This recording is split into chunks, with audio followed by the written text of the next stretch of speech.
Donald Trump 20 जनवरी को शपथ लेने वाले हैं अमेरिका के राष्ट्रपति के तौर पे दूसरी बार। रूस और यूक्रेन का युद्ध एक दिन में खत्म हो सकता है, यह दावा उनका था। लेकिन अब डोनाल्ड ट्रंप शपथ लेने के बाद क्या करेंगे, देखने वाली बात है। फरवरी 2022 में यह युद्ध चालू हुआ, रूस का छोटे से देश यूक्रेन पे आक्रमण। और आज बात करेंगे फेयर ऑब्जर्वर हिंदी में कि पोलैंड जो है उसने यूक्रेन की सशस्त्र सेनाओं को आधुनिक बनाने और महत्वपूर्ण सैन्य सहायता देने में क्या भूमिका निभाई है।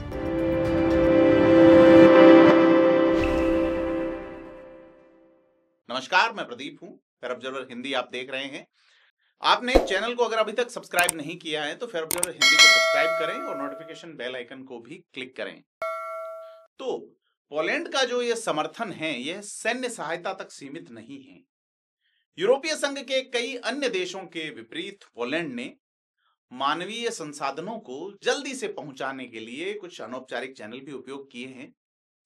यह सीधे तार पे देखा जाए तो रूस की आक्रामकता से जो यहाँ चुनौतियां उत्पन्न हुई उसके समाधान में पोलैंड के एक संकल्प को भी प्रदर्शित करता है। चूंकि पोलैंड और यूक्रेन के बीच ऐतिहासिक संबंध बाहरी आक्रमण और राजनीतिक परिवर्तन के कुछ साझा अनुभवों पर आधारित हैं और इन संबंधों ने ही इस साझेदारी को और मजबूत किया है। वार्सो यानी जो कि पोलैंड की राजधानी है, समझता है कि यूक्रेन की सुरक्षा मध्य और पूर्वी यूरोप की स्थिरता से जुड़ी हुई है, गहराई से जुड़ी हुई है। इस दृष्टिकोण ने पोलैंड को नाटो, यूरोपीय संघ और अन्य अंतर्राष्ट्रीय मंचों पर यूक्रेन के समर्थन में नेतृत्वकारी भूमिका निभाने के लिए प्रेरित किया है। और सीधे तौर पे यह जो संकल्प है पोलैंड का, यह नाटो की पूर्वी सीमा को मजबूत करेगा और पूरे यूरोप को दीर्घकालिक लाभ प्रदान करेगा, ऐसा माना जा रहा है। चूंकि पोलैंड ने यूक्रेन को सैन्य सहायता देने में कई पहलुओं पर ध्यान केंद्रित किया है। उसमें T-72 टैंक हैं जिनमें एक प्रभावी तोपखाना की प्रणाली लगी हुई है, PT-91 ट्वार्डी टैंक है और आधुनिक तकनीक से लैस हवाई रक्षा प्रणाली शामिल है। अब यह उपकरण जो पोलैंड ने दिए हैं वो यूक्रेन के शहरों को मिसाइल हमलों से बचाने में एक प्रभावी भूमिका निभा रहे हैं। इसके अलावा पोलैंड ने यूक्रेनी सैनिकों को प्रभावी सैन्य प्रशिक्षण भी दिया है, ट्रेनिंग दी है। तो बड़ी चीज है, यूक्रेन को नाटो के जो मानक हथियार हैं या नाटो की जो मानक प्रणालियां हैं युद्ध लड़ने की, उनमें किस तरह से काम हो या वो प्रणाली कैसे संचालित हो, इसके लिए ट्रेनिंग, कौशल जैसी चीजें जो है वो पोलैंड ने युद्ध के मैदान पर यूक्रेन को दी और यूक्रेन के युद्ध लड़ने की क्षमताओं को खासा बढ़ाया। और बड़ी चीज ये है कि यूक्रेनी सेना अभी तक 2 साल से लंबा वक्त बीत चुका है, रशिया का डट के मुकाबला कर रही है। और बड़ी चीज ये है कि पोलैंड जो वो अन्य देशों से जो कि नाटो के सदस्य हैं उनसे आने वाली सैन्य सहायता के लिए एक लॉजिस्टिक हब के रूप में भी अपनी स्थिति मजबूत कर रही है। पोलैंड की भौगोलिक स्थिति जो है इन सैन्य सामग्रियों की आपूर्ति को यूक्रेन की अंतिम पंक्तियों तक तेजी से पहुंचा रही है। ऐसे में एक प्रभावी लड़ाई जो है वो यूक्रेन लड़ पा रहा है। सैन्य सहायता के अलावा पोलैंड ने पूर्वी यूरोप और यूक्रेन के लिए एक नाटो के लिए भी एक बड़ी रणनीति के लिए एक सक्रिय भूमिका निभाई है। जून 2024 में पोलैंड और बाल्टिक क्षेत्र में 9000 से अधिक सैनिकों ने संयुक्त सैन्य अभ्यास में भाग लिया। पोलैंड ने रूस की गतिविधियों की निगरानी के लिए खुफिया जानकारी साझा करने पे भी जोर दिया है। और नाटो यूक्रेन रक्षा नवाचार मंच के दौरान जो पोलैंड में आयोजित हुआ, नाटो ने यूक्रेन के साथ खुफिया जानकारी साझा करने पर एक विचार किया है। यह कदम यूक्रेन की रक्षा क्षमताओं को आगे आने वाले या आधुनिक खतरों का सामना करने के लिए तैयार भी करता है। तो बड़ी चीज ये है, पोलैंड यूक्रेन और उसके शरणार्थियों के लिए मानवीय सहायता, रिकंस्ट्रक्शन में अपनी अग्रणी भूमिका।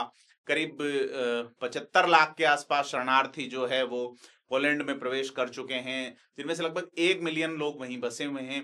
पोलैंड ने बड़ी चीज ये है कि अपनी जीडीपी का 4.91% यानी करीब 5% जो है वो यूक्रेन की सहायता के लिए समर्पित कर दिया है। यह योगदान पोलैंड की व्यापक प्रतिबद्धता को दर्शाता है। क्योंकि पोलैंड 2024 में एक महत्वाकांक्षी सैन्य आधुनिकीकरण कार्यक्रम की घोषणा करता है, जिसमें Abrams tank, K2 black panther tank और F-35 लड़ाकू विमान शामिल हैं इस घोषणा में। यह निवेश पोलैंड की क्षमता को सोवियत युग के उपकरणों से जो है वो आधुनिक नाटो मानक प्रणालियों में स्थानांतरित करने का एक आदर्श उदाहरण पेश कर रहा है कि बड़ी चीज ये है कि यह इस तरह का डेवलपमेंट है जो यूक्रेन को रूस की आक्रामकता से आगे रहने के लिए अपनाने की जरूरत है और पोलैंड उसमें सपोर्ट कर रहा है। तो कुल मिला के यूक्रेन को समर्थन देने के कारण पोलैंड की भूमिका को व्यापक रूप से मान्यता मिली है। लेकिन पोलैंड के सामने अभी भी पॉलिटिकल, इकोनॉमिकल और सिक्योरिटी संबंधी चुनौतियां बनी हुई हैं। यूरोपीय संघ का सदस्य होने के नाते पोलैंड को व्यापक राजनीतिक गतिशीलता और निर्णय लेने में देरी का सामना करना पड़ता है। इसके अलावा बढ़ती लागत और घरेलू प्राथमिकताएं वित्तीय बाधाएं पैदा करती हैं। और इसके अलावा बड़ी चीज है कि पोलैंड इतना जोखिम ले रहा है तो रूस की ओर से साइबर हमले या दुष्प्रचार अभियान जैसी कुछ हाइब्रिड रणनीतियां हैं जो पोलैंड को और अतिरिक्त जोखिमों के सामने खड़ा करती हैं। इन बाधाओं के बावजूद पोलैंड ने खुद को एक मजबूत सहयोगी के रूप में साबित किया है और इसके जो है वो आगे भविष्य में क्या परिणाम होंगे यह भी देखने वाली बात बनती है। पोलैंड जो कभी खुद द्वितीय विश्व युद्ध में इतना प्रताड़ित रहा कि बहुत सारे लोग उसके शरण लेने को मजबूर हुए, एक मजबूत शरणार्थी देश के रूप में अपनी भूमिका निभा रहा है। ये भूमिका को आप किस तरह से देखते हैं हमें कमेंट करके बताएं। वीडियो को लाइक शेयर करें और फिर ऑब्जर्वर हिंदी को सब्सक्राइब जरूर करें। धन्यवाद।